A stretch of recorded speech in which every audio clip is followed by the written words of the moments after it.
What's up, everybody? I'm battling a crazy cold right now, so I'm gonna rally here. You can just tell I sound like absolute trash, but hopefully it's worth it for you guys. I think I got a awesome presentation for you. And man, Tanner, you absolutely knocked it down there. Awesome presentation. Thank you. Love listening to that. But I do want to say that like 19s jalopy or whatever, you throw a nice wrap on that. Oh man, that would look so sweet. Okay, cool guys. Well, here, what I'm going to talk to you guys about today is building to sell. How to build a company that's worth millions while doing what you love. And this is really passionate. This is a really near and dear topic to my heart because I don't want to spend my time doing things that I don't like to do. And I hope that you guys are the same. Because life is short. If you have young kids, having them in there while they're little, that's a really short period of time. So I want to be doing things that I love every single day so that I can ultimately be happy because like we don't have a lot of time here on this earth. So let's use it doing something that we love. So when I was painting, if you guys would look at the screen here for a second, or some of you guys are working or driving or whatever. So this is a picture of my wrist after I fell through an awning 10 feet down onto a lawnmower. I was painting a window above this awning and my ladder slipped. I fell back and I fell 10 feet down after hitting the roof. So I hit the roof, fell through the roof, another 10 feet down onto a concrete slab in a lawnmower, right? I got rushed to the hospital, dislocated my lunate, which if anyone knows is it's like much worse than a break because it's like now I have like a ton of arthritis in my wrist. It's not good. And I had to get these 3 pins in my wrist for about 6 months. It was not fun. And this was right at the end of my first year of painting. And at that point, like it was the job from hell, right? Everything that could have gone wrong, went wrong. It was super underbid. My painters quit on me. I had guys mess up windows and just like I lost a ton of money. That job basically broke me. Like that was the first time I had ever cried in front of a grown man. And it was just the lowest of lows. And at the end of that job, I was like, what the hell am I doing this for? Why don't I just like go to school or go do something else? Like this is awful. And I almost quit.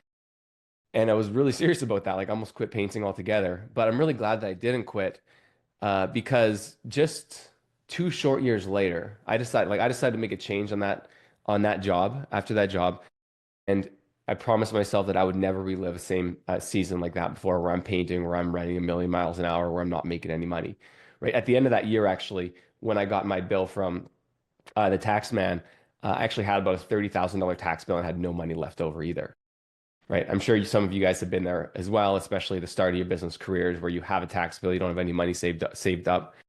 But just 2 short years later, I'd been able to transform my business into basically a machine that ran without me. So every Friday, the main part of my job every Friday was I would sit down and have a noodle bowl with my production manager, Ryan. And he would hand me about $50,000. Like we did checks back then. It was like 2013, 2014. He would hand me about $50,000 of checks, and I would hand him $50,000 of new jobs to be produced for the next week. And we did that every single Friday for quite some time. And that was pretty much the only thing that I did in my company. I did some estimates alongside my sales rep, but I was working about 15 hours a week in my painting company. We were doing over $200,000 per month. And again, that was like 10 years ago. So think about that with inflation. But then, as fate would have it, I met a girl, and after dating her for about 3 months, she got moved out of state, and I had a choice. I could either keep running my business and miss out on this opportunity, or I could follow her like a love drunk 20 whatever year old. And so I decided to finish up my summer production, move to completely different city where I had no network, no connections, and be with the love of my life. And it ended up being a really good decision because we've been married now for 10 years and we have two beautiful daughters. So good idea on the whole, not a great idea for short-term income, obviously. So when I got to Edmonton, I decided to start my painting company again, but focus more on commercial work. So this is me after dry falling a commercial ceiling. I got a bunch of like commercial projects and I had no network, no connections. And I just I'd already built my painting company once. I didn't have the passion or the desire to really do it again after kind of getting into this situation. But again, for the second time, fate would knock, and I got an opportunity to work for a software startup. So they were just in the very beginning, and within 3 years of working with them, I helped them kind of scale from just startup to over $10 million per year. So that allowed me to understand how an online business works, and that kind of started my foray into kind of what we're doing right now. But working for this company, I was getting paid a lot, and it was amazing culture, amazing team. At the end of the day, I still had this nag in my stomach. And I don't know if anyone else has this nag, but I call it the entrepreneur's curse. And this is like, as I run my business or before I was running my business, I always had this pit in my stomach that was telling me that my business isn't good enough. I'm not making enough money. I'm not far enough along. I should be better. Now, throw a one in the chat if anyone feels like that. Does anyone here feel like that constant that constant pit of despair in their stomach that's just like, my business isn't where I need it to be? Just throw a number one in the chat if that's landing for anyone. Okay, awesome. All right, so I'm not the only one. That's good. It's validating, guys. Thank you. Now, with that being said, I feel like I always have that, right? Constant state of disappointment in myself and my business, no matter how successful I may have been on paper. Um, I decided to start a side hustle, right? As I'm working at the software company, I started a side hustle. I ended up getting fired for having a side hustle. And if anyone else here can relate, starting a side hustle while you have a full-time job and not telling them about it, not a great idea. So I decided to start my own online business. I can't remember exactly how many, 4 or 5 years ago. And this was my humble beginnings in my office, and the nice picture of Jordan Belford there. But on another fateful day on October 1st or September something, 2021, I came across this book. This is $100 Million by Alex Hormozi. If anyone has ever have read this book before, Alex Hormozi, one of my icons, I'm actually going to go hang out with him in 2 weeks in Vegas. And we just won the school games last month, so we get to go. We got second, I guess, overall, but we get to go hang out with Alex and Sam Ovens next week or in 2 weeks in Vegas. So that'll be awesome. But this book changed my life because this allowed me to change like my side hustle. I was doing like some agency stuff, whatever, and allowed me to launch what now became Painter Growth. And in just 3 short years from after reading this, we've grown. We've worked with almost 1,000 painting contractors now. We've changed countless lives. We host masterminds every 6 months. And it's just like the most fulfilling thing I've ever done. And even a few months ago, Jobber sent me an email and flew me out, all expenses paid, to also to Vegas to record their podcast in person at the SiriusXM studio, which was an incredible experience. So that was really cool. But now this is my why, right?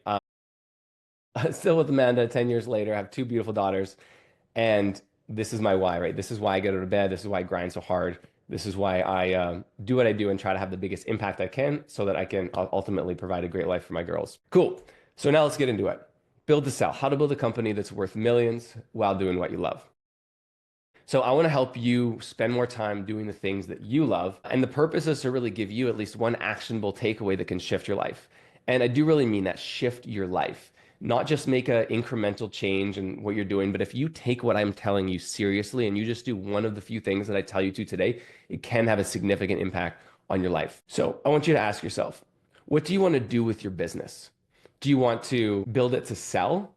So one day, throw a one in the chat if you guys one day want to sell your company. Like you want to build it up, you want to get out of the operations and you want to sell it. Throw one in the chat. Okay, cool. Lots of ones. Throw number two in the chat if you want to build it up and you want to keep it as a cash cow. So you want to do the same thing, get out of operations and just have it like pouring money into your bank account without you having to do anything. Cool. A lot of ones, a lot of twos. This is really good. Do you want to know why? Regardless if you want to keep it as a cash cow or build it to sell, the actions are identical. You are doing the exact same thing and building the company the exact same way, depending on what you want. So today, I'm going to take you through what I call profit first business plan. And this is what we take all of our clients through first in a ton of detail and actually coming up with the amount of profit that you want to make and the time that you want to spend in your business before coming up with your business plan, right? A lot of people say, I want to do 1 million, I want to do 2 million, I want to do 5 million without ever asking why, right? The cool thing about painting businesses is the path is proven. We know exactly what it takes to build a big business, and it ultimately will look fairly similar across all geographic areas. So the two questions that we're going to ask is, number one, how much money do you want to make? And number two, how much do you want to work? And that will determine the monthly revenue that you need to get to. I'm going to take you through something that I call the theory of constraints, right? Just like a beer bottle, you have the neck at the top is the smallest. Every business has one constraint, one major constraint at any given time. And you might have multiple minor constraints, but there's always one that's holding you back the most. And so we're going to help you identify that. And then the third is priority management. And if you guys have been following me or listening to my podcast, I harp on this all of the time because priority management is legit the number one most important skill that you need to master to grow a big business. If you can't manage your time, you're never going to be able to manage your money. So 0 to 1 million, growing your business from 0 to 1 million is hard because it's on you.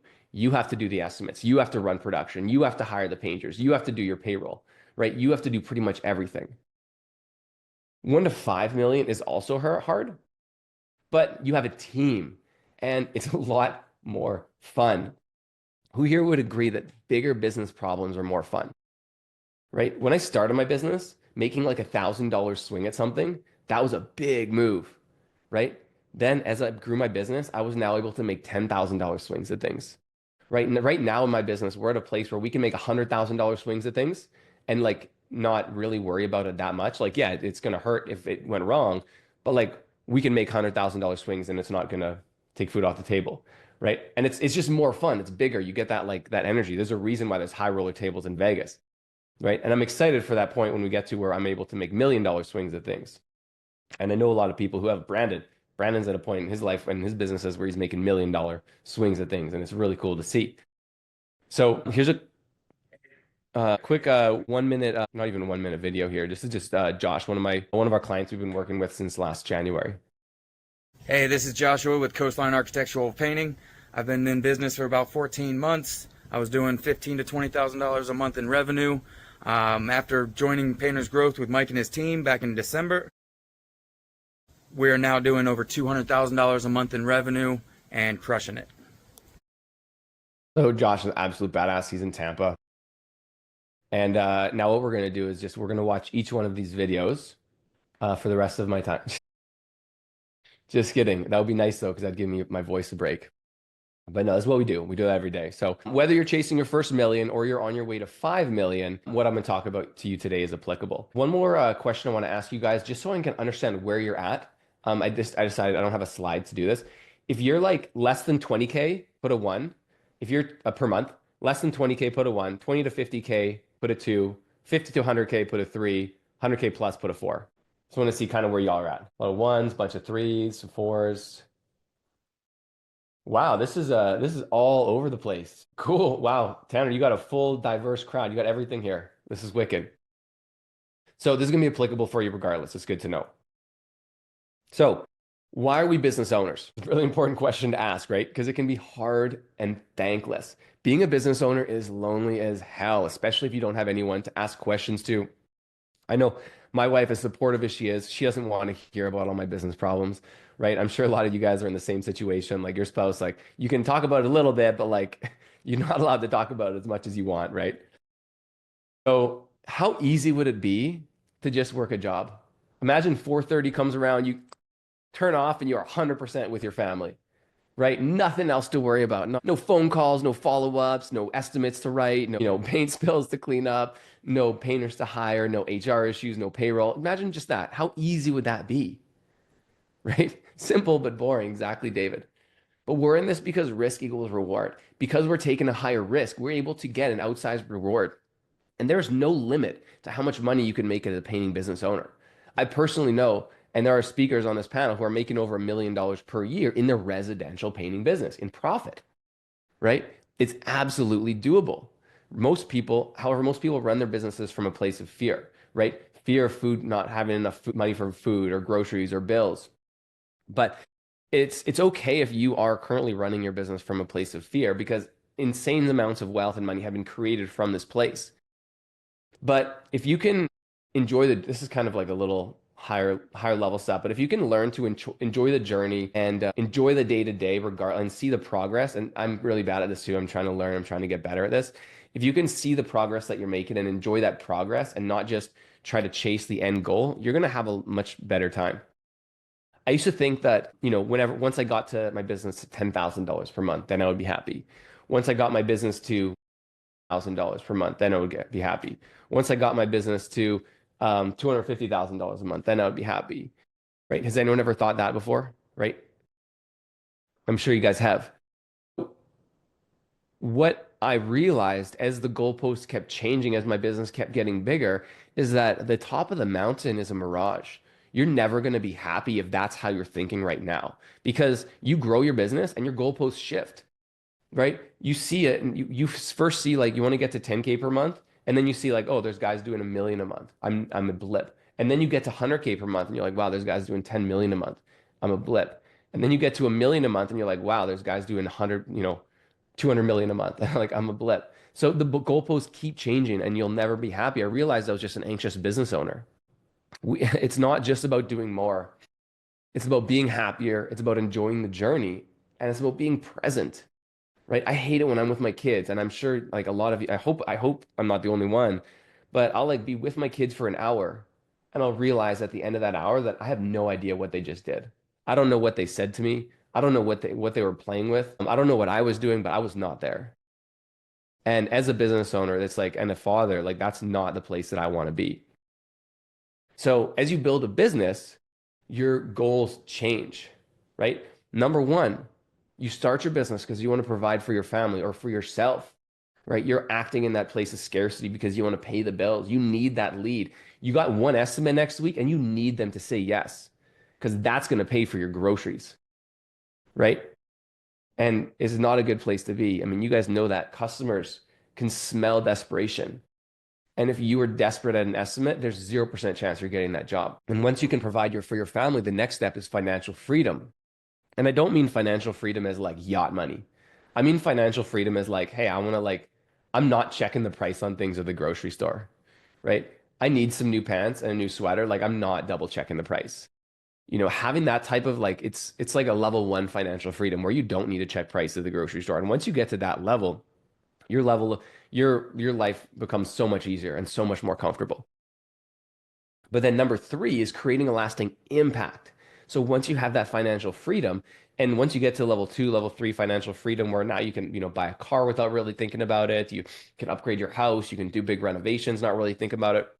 You realize that money isn't everything, and it will leave you kind of empty if you just chase material goods. So I'm really big on creating an impact and doing things in my community and for others and helping them. And I'm also really fortunate because Painter Growth is a vessel that helps other people, but I also like to help people outside of Painter Growth as well. So as I've been scaling Painter Growth, number one, I started it to provide for my family. And as I became confident at that, it turned into a vessel for financial freedom, right? We've now accomplished that, but the goalposts keep moving.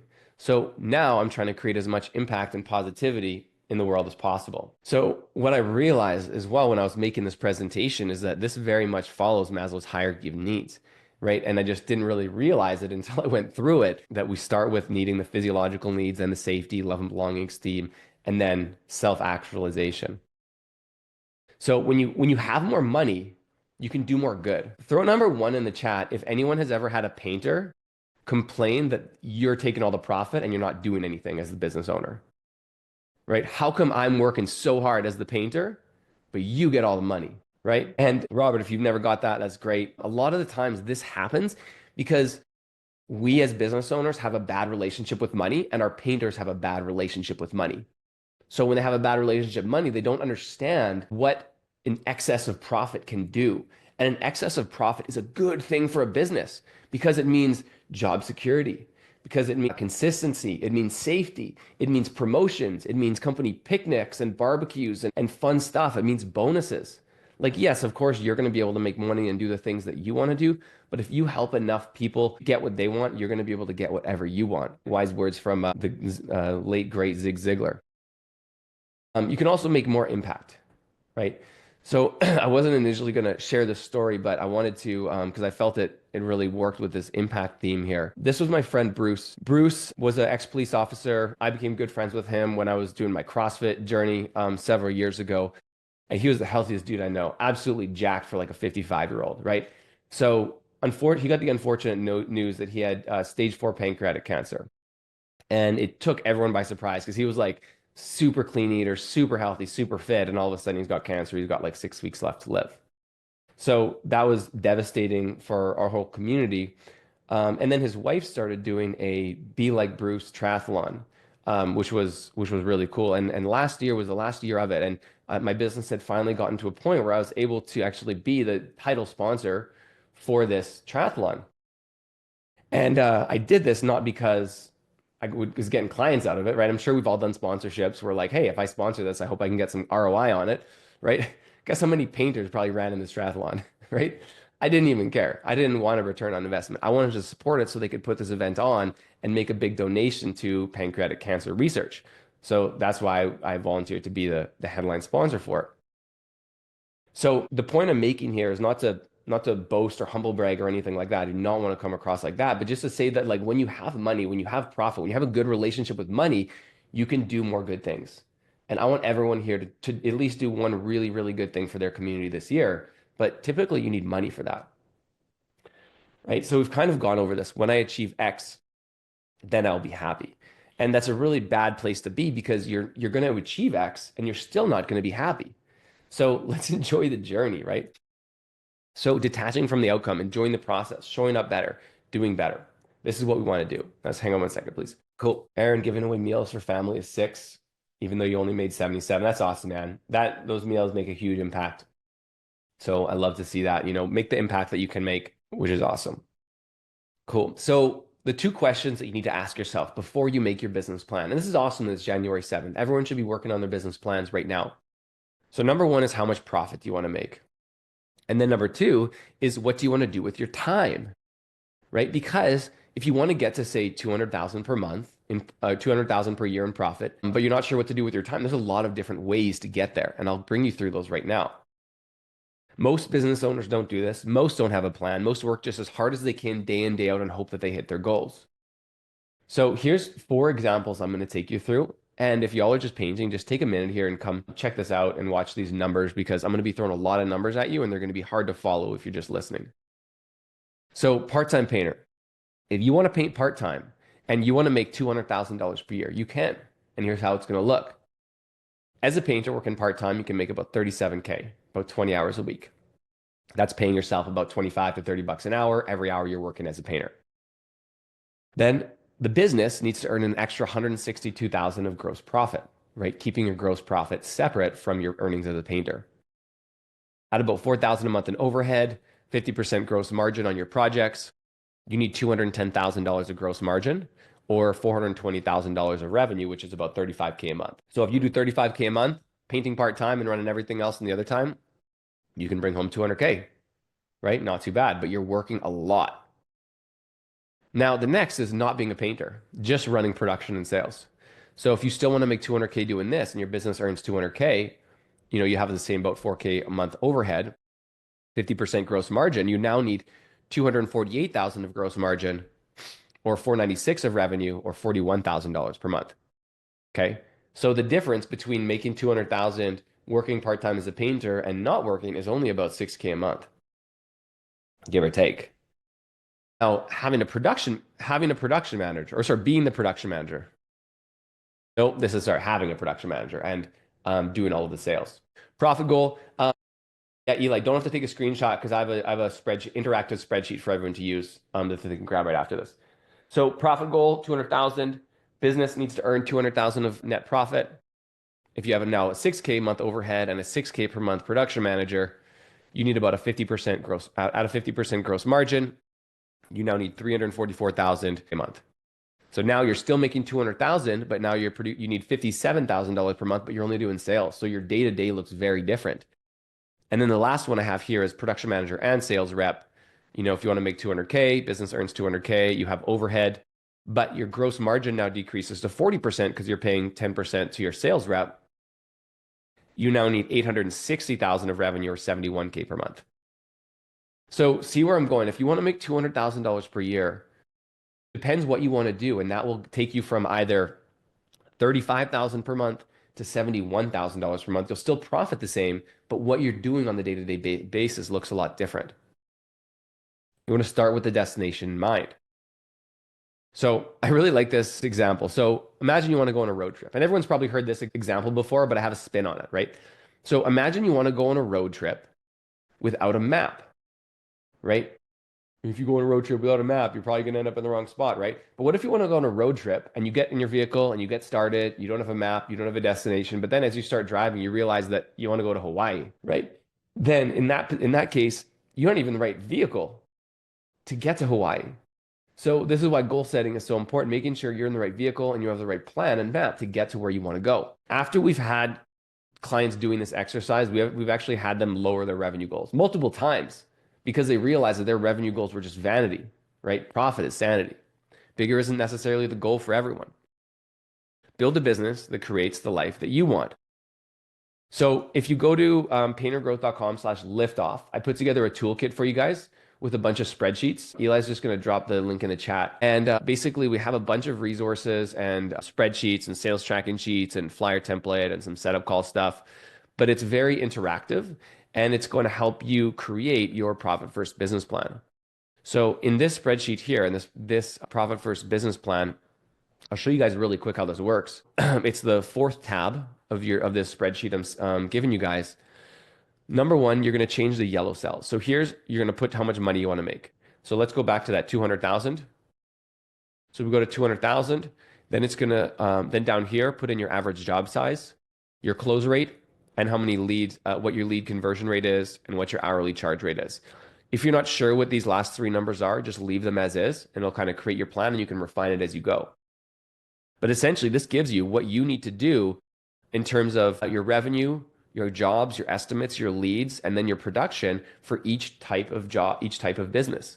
So if you have a production manager, you want to make 200K, your fixed overhead goal, your production salary manager goal, your gross margin, what you need, your net profit goal, your average job size, how many jobs per month, your close rate, how many estimates per month, how many leads you need per month, and then your charge rate, how many labor hours you need per month and per week, and how many full-time painters you need, what your annual production per painter needs to be, and what your gross profit per painter needs to be.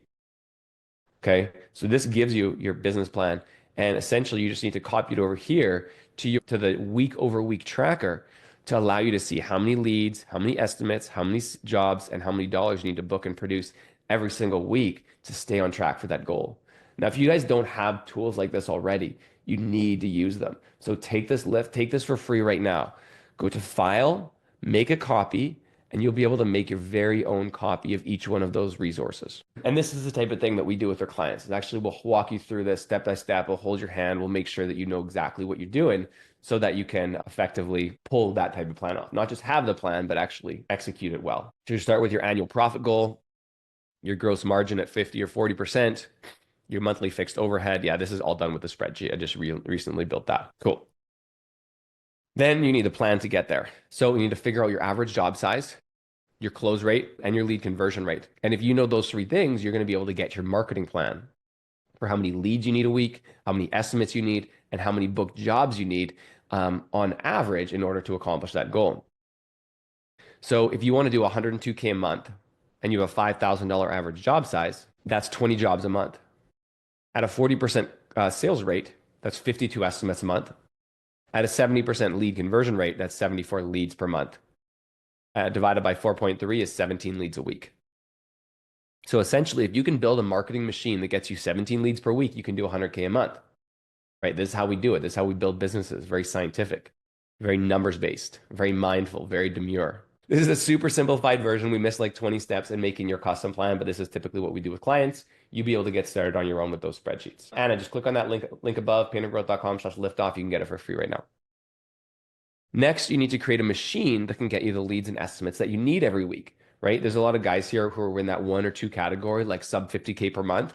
That's the key area where we need to really focus on marketing and sales. We need to make sure that we have a machine that brings us the leads that we need. So I can't go through every lead training system right now, but basically we want to have a solid mix. So we want to not just rely on Facebook ads or not just rely on Google ads or not just rely on word of mouth or referrals. We want to know how to get leads on our own and not rely on just one source. Because if one source went down, if your Facebook ad account got turned off, which has happened to me before, it's devastating if you're relying on Facebook ads, right? Or if you're that one builder who's been sending you projects, finds another painter and goes out of business or moves or something like that, right? Referral source turns off. That can be devastating. So we want a solid mix of lead sources. And so what we teach in our program is online paid, online free, offline paid, offline free, residential repaints, commercial repaints, residential new, and commercial new, so that you're always getting leads from multiple sources and never relying on just one or two. And then, of course, the accountability and support to make sure that you do the thing and you get the result. Now, the next thing here is something called the leading metrics versus lagging metrics. And essentially what this means is a leading metric is something that you have control over, and a lagging metric is something that you're trying to impact. So if you set your weekly goal, something like, I want to book 10K a week, right?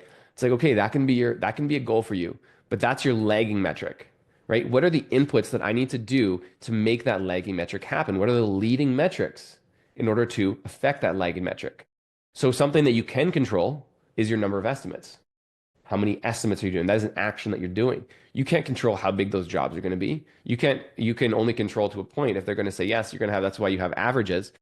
But your lagging metric there is going to be dollars booked, right? And that's why you need to know your average close rate, average job size, and lead slippage so that you can get those averages, get those leading metrics to impact those lagging metrics. Now, your weekly goals should be around your leading metrics, numbers you have control over. And then you should not rest until you've achieved your leading metrics each week.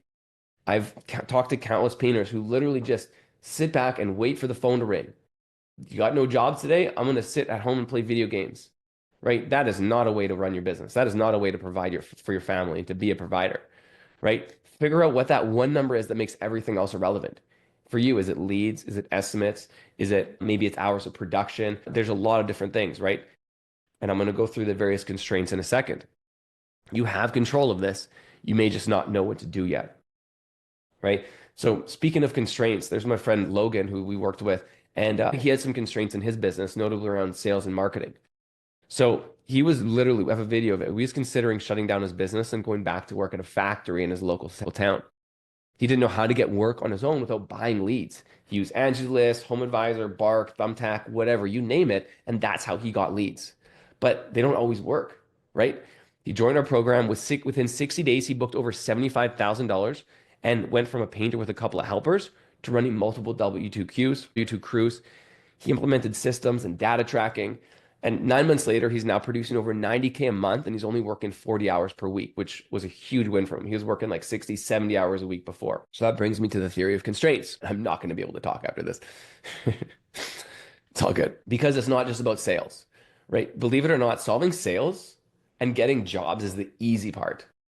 And some of you guys, especially in the number one category there, you might not believe that, but it is. Once you solve sales, which is very solvable, then you get a lot more fun, but it is the easy part.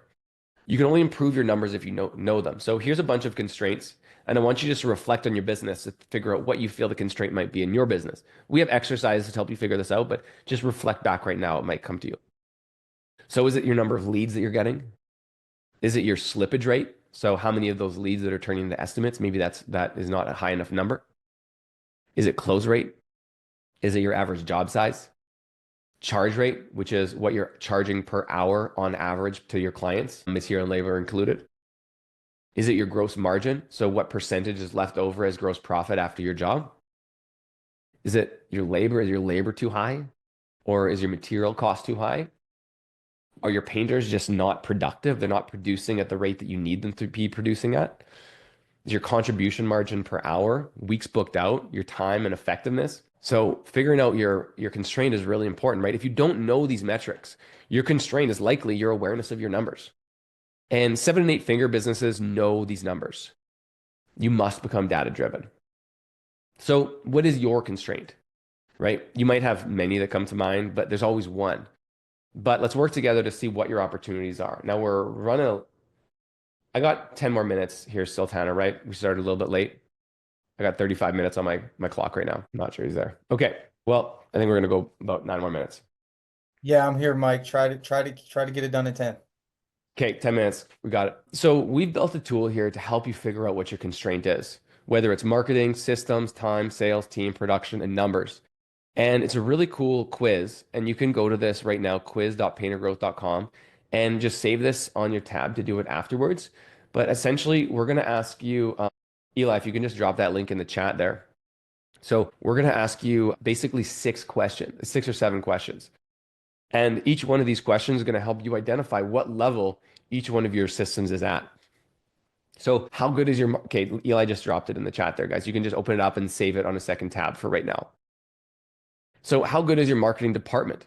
So I'm not going to go through every single one, but like number 1, I buy leads or get them from word of mouth. I rarely get enough leads. I have no idea how to get them on demand. All the way to like the 3rd one, I have some idea how to get leads through marketing. We have multiple marketing systems going that bring in leads fairly consistently. Or number 5, we get more leads than we can handle. My team deals with it all and I'm largely hands off. Then we have your systems in your business. How well do you manage your time? I run around like a chicken with my head cut off. I have no systems. Or I know exactly what tasks net me the most revenue and how much time I spend on them. What best describes your sales efforts? I email or text the customer my price when I get home or the next day. Number three, I'm aware of some selling techniques and implement them from time to time. I ask for the job on the spot. I'm aware of what sales rate is, but don't track it very well. Or number five, we have standardized sales process and my estimator does all of my estimates. My role is improving the skill. What describes your team? From I'm the only person I trust in my company to basically I'm removed. I can take a 3-week holiday and no one would notice. Your production, I'm my own, I paint painting on my own. Sometimes I have a helper. I have a couple of crews. I only paint really difficult jobs or if someone's sick or I haven't been on the tools in years. I haven't been on site in months. And how good do you know your numbers? I'm pretty sure I'm profitable on my jobs, all the way to I know my contribution, average job size, break even, and profit per painter like the back of my hand. So those are basically the quiz questions, and you're going to get a customized report card that will assess you and give you recommendations on your weak points and what you should be focusing on. So look through your results. What do you notice? And then prioritize your lowest skills first. Rinse and repeat. Do that again every few weeks as your results will change. Then the most important skill of all, of course, priority management. So if you don't know how to manage your time, you'll never be able to manage your money. Whether you're doing 1 million or 100 million, everyone has the same 168 hours in a week. You can either work more or work better. So some profitable habits. Number one, use a Google Calendar religiously. If you are not currently using a Google Calendar, you are level 0, right? I have my Google Calendar on my home screen, on my phone. So the first thing that I open, I also have Duolingo, but the first thing that I see when I open my phone is my calendar. I live religiously by my calendar. If it's not on my calendar, I'm not doing it, basically. So if I need to program something or schedule something myself, it goes on my calendar first. Put it on your home screen, learn how to block schedule, use a to-do list and prioritize based on value, constraint, and time. Right? You should not be painting. As a painter, and this is going to hurt for a lot of people to hear, but as a painter, if you're looking to scale your company beyond yourself, being a painter on your own, in your own company is the least profitable thing, the least effective thing that you can be doing in your business. That's a $50 an hour task. I want you working in the $500 to $5,000, even $50,000 an hour activities. But being a painter is the worst thing, the least profitable thing that you can do in your company. And then ruthless tasks. What's up, Tanner? 5 minutes. 5 minutes. Yeah, you got it. $50 per hour task, anything production related. $500 per hour tasks, sales, $5,000 per hour tasks, recruiting, $50,000 hour task, creating strategic marketing initiatives, or creating your annual plan. And your $500,000 hour tasks are literally your call with my team when you're ready to scale your business, because that will bring you in another $500,000 this year. And you can't just choose to work 40 hours a week at 50K an hour, right? You got to earn the right. You got to work your way up. It takes time. It takes specific time. So some actions from today, guys. Download the toolkit. Complete your goal setting worksheet. Complete the quiz to identify your constraints. Implement the 3 productivity habits, and then start making more money. If anyone wants to screenshot this, just so you remember after, because you got like a million presentations left. So just screenshot this and put it in your calendar. Put it in Thursday at whatever time is going to work for you, 10 a.m., right? Thursday at 10 a.m., put this in your calendar, put a reminder, do the actions from the Painter Growth presentation, because this will change your business, even if you started doing one of these, right? This is probably what a lot of you guys' businesses look like. But what I want to do is help your businesses look like this: streamlined, organized, and nice and clean, right? And so what people have said about kind of what we do and how and the support that we give our clients is it's really like a franchise system without the franchise, without giving up a piece of your pie, right? All of the systems, spreadsheets, and tools that you need to build, organize, and scale your business, along with the one-on-one coaching, the support, and the accountability and community needed to be successful with that. So number one, we teach you to get leads. We show you how to sell and increase your prices. We help you scale your production. We help you hire your sales reps and your PMs. We help you get your time back. We simplify your business, and we get you into the right community. And we also get you together with an insane group of guys and girls. And now, just really quick on the way out here, I want to just tell you quickly about Kevin. He's right in the back there. You can barely see him. Mr. Kevin, I did get his permission for this, but Kevin, his business was, in his words, failing. He had no confidence in himself. He couldn't close jobs.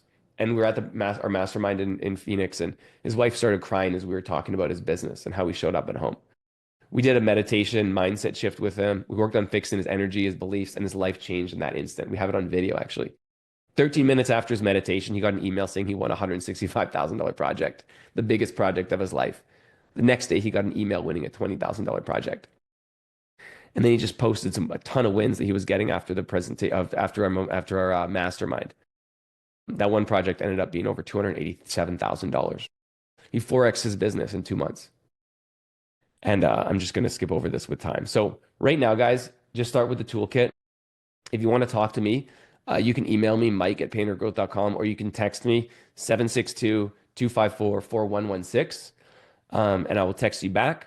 But for right now, just go to paintergrowth.com/liftoff and get that toolkit right now. Get started working on your business and then reach out when you're ready. Thanks, guys.